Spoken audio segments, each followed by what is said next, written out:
मंडळी आज संध्याकाळी मका जोरदार भूक लागलेली. दिव्याक सांगितले काहीतरी बनवून दे म्हणून. दिव्यान आमच्या परात भरून कोथिंबीर कापले. आता कोथिंबीर बघून तुमका अंदाज इलोच असतलो.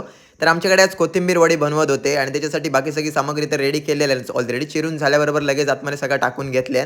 काय काय आतमध्ये टाकतं तुमका माहितीच असताला. बेसन, मसालो, मीठ आणि आमचा दिव्या आतमध्ये अजून एक ॲड करता म्हणजे आलं लसूण हिरवी मिरची कोथिंबीरची पेस्ट. टेस्ट एकदम जबरदस्त येता. बाकी सगळी तर तयारी केल्यान त्यानंतर इकडे टोपात तेल लावून घेतल्यान कारण आपलं मिश्रण तर रेडी झालेला.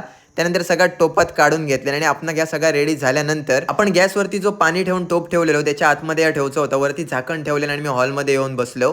दिव्या आपल्या कामात बसला ऑर्डर्सच्या आणि मी इकडे थोड्या वेळ टीव्ही बघत बसले. तोपर्यंत थोड्या वेळानंतर दिव्याने आवाज दिला की काम ओके झालेला असा. थंड होची वाट जास्त बघूकच नाही, गरम गरम पीसच कट करून घेतलं. आता बघते कट केलेले पीस मस्त तेलात तळून घ्यायचे होते. इकडे दिव्यान चहा पण तोपर्यंत गरम करीत ठेवल्या. त्यानंतर हॉलमध्ये येलो. दिव्याने आपली प्लेट रेडी केल्या आणि आज काय आपण चटणी वगैरे वेगळा बनवू नाही होतो तर आपण दही सोबत हे ट्राय करत होतो.